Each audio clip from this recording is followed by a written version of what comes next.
Like I've literally interviewed people who have reversed their diabetes. So it's possible. It really is possible. And one thing that'll help you with that is you strength training, doing resistance training. And I'll say this too, you have the added effect of sculpting your body, looking the way that you would like to look, being able to do regular daily activities better, and so on and so forth. This is what you can do about your health, a podcast about how you can make your body healthy, strong, fit, and inhospitable to disease. I'm Sean McClendon. I'm a certified personal trainer. I'm your host, an author, and a health and fitness enthusiast, as I like to call myself. Thank you for joining me. The information on this podcast is based on personal research, experience, and opinion, and is not meant to be a substitute for advice from a doctor or physician. You are advised to consult your doctor or physician before making any changes to your lifestyle. In this episode, I want to talk about building muscle to combat type 2 diabetes, with this being um, National Diabetes Month here in November. But before we get into that, my featured book for this episode is my book called What You Can Do About Type 2 Diabetes. Okay. So, type 2 diabetes, as we know, is one of the most pervasive and deadly diseases of our time. It also happens to be one of the most preventable, treatable, and potentially reversible diseases as well. So in this book, I break down the causes of type 2 diabetes as well as lifestyle habits you can adopt literally today to either prevent diabetes, manage it, possibly even reverse diabetes if you have it already. Um, this applies to pre-diabetes as well. The book also includes a week-by-week plan that you can follow to strategically add the tips to your lifestyle without having to figure out how to do it on your own.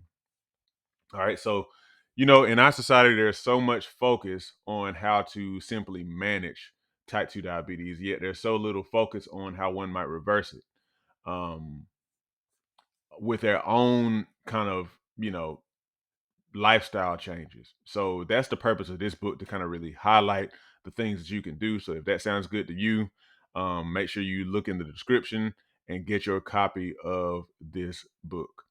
Okay. All right, now, so let's get into this. Like I said, this is November, is National Diabetes Month.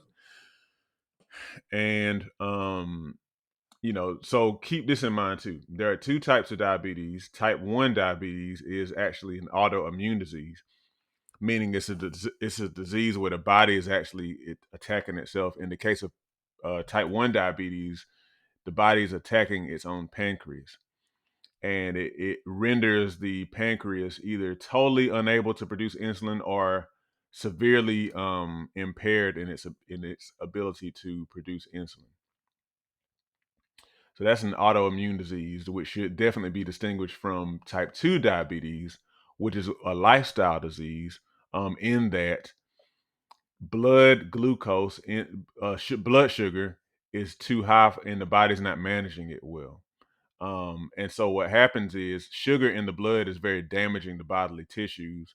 And that's why a lot of times with diabetes, people are dealing with blindness, those small blood vessels in the eyes, in the kidneys, in like the feet, various other organs, nerve damage. Stuff is being damaged because the sugar in the blood, everywhere the sugar in the blood is damaging the blood vessels, and every place where those blood vessels is traveling through has the potential to be damaged.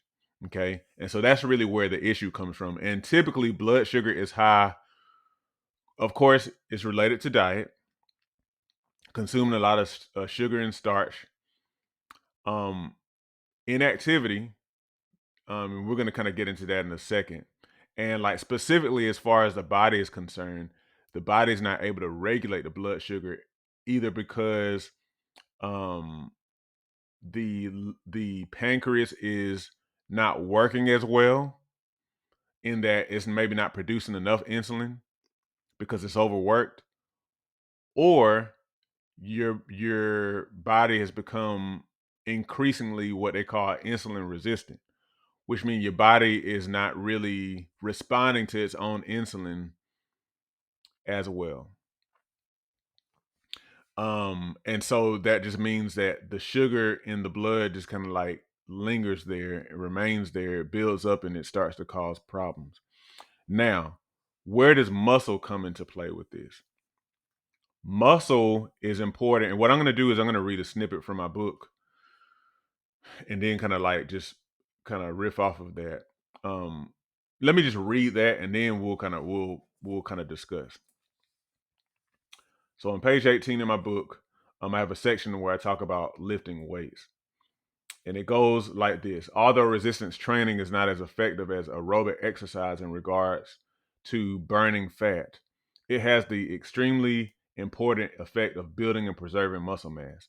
Maintaining muscle is crucial because muscle is very metabolically active, meaning that it burns lots of calories. The more muscle you have, the easier it is for your body to burn calories. Muscle tissue is also like a sponge when it comes to sugar. A higher amount of muscle mass means better sugar utilization and better insulin response. So, what I've highlighted here is two reasons that building muscle is important for combating, treating, possibly even in the process of reversing type 2 diabetes. So, the first thing I said was the fact that muscle is very metabolically active, it burns a lot of calories. And so, the reason why that is important is because being overweight, for example, especially having a lot of fat around the midsection, something I've talked about a lot, is very much associated with the insulin resistance I mentioned not too long ago.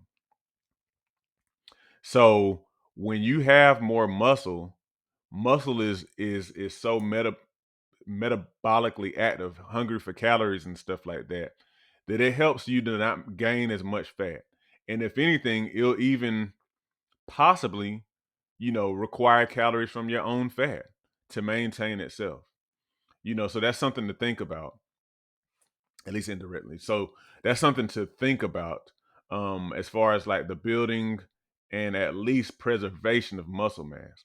And the other piece to that is the fact that muscle is kind of like people call it like a sponge for sugar.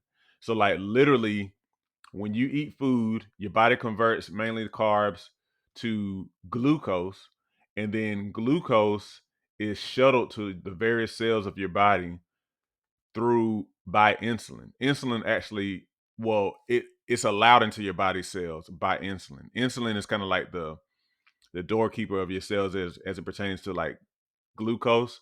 And then insulin lets the glucose into your blood cells, and at that point, the glucose is used for energy.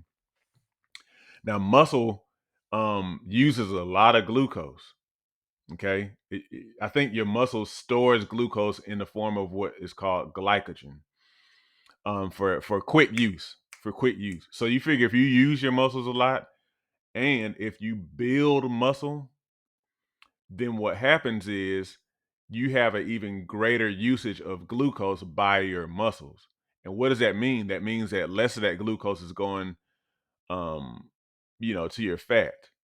Because your muscle really requires that. Again, that requires being active and building muscle. So keep that in mind. And of course, that also therefore means a better insulin response. If your muscles are using more glucose, then that means that your pancreas won't have to work so hard to try to do something with all that sugar, because your muscles are using they're actually requiring more of the sugar, and so it helps to improve your insulin response. Very, very important. Very important. So now the next question is, so how in the world do I actually build muscle or maintain muscle? You do that by resistance training. I said lift weights in my book, but it's not just lifting like physical weights. It also includes stuff like what I do, which is calisthenics, body weight training, squats, push-ups, pull-ups, chin-ups, um, leg lifts, sit-ups, and the list goes on and on. It's a whole lot of those exercises out there. But anything that's putting resistance, requiring your muscles to work against resistance, even walking, depending on your fitness level can be considered resistance training because you are bearing the weight of your body as you walk, running hills and different stuff like that. These are things that are going to build your muscle. Now, but keep in mind, if you want to build muscle, one, you have to like strength train or do resistance training frequently enough. And I would say no less than 2 full body sessions a week. I mean, you don't have to do full body. What I'm saying is you need to try to hit every muscle group at least twice a week. So you have to do it frequently enough, and you have to stimulate the muscle enough. Specifically, if you want to build muscle, you need to tire the muscle. When you tire the muscle, and what I mean is you're doing reps to the point where you about can't do reps anymore. Usually it might require that you use a little bit more weight because if you're using like a 1 pound weight, for example, to press or curl or whatever, you can do that forever and probably not really tire your muscle out very much. But something that's going to make your muscle tired, that's where you stimulate it to grow. That's what you want to do if you want to actually gain muscle mass. You need to do it frequently enough and you need to do it intensely enough. That's the thing. So keep that in mind. Now, if you do that, then what's going to happen is your body is going to be better at burning calories.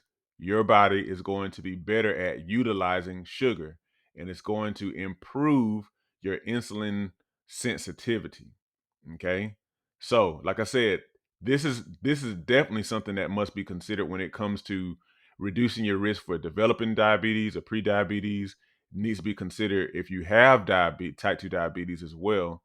Um, and like I said, like I'm not a person out here trying to just make, just random claims and whatnot. Like I've literally interviewed people who have reversed their diabetes. So it's possible. It really is possible. And one thing that'll help you with that is you strength training, doing resistance training. Okay. Maintaining, building that muscle. And I'll say this too, you'll have the added effect of sculpting your body, looking the way that you would like to look, being able to do regular daily activities better, and so on and so forth. Okay. I'm gonna let that be it. Make sure you share this for National Diabetes Month for somebody who will be helped by this information. Make sure you get your copy of my book in the description below. Subscribe, comment. I want to hear from you. If anything resonated with you, I want to know why it resonated with you. Okay. That's it. Always remember your doctor is not responsible for your health. You are. God bless you.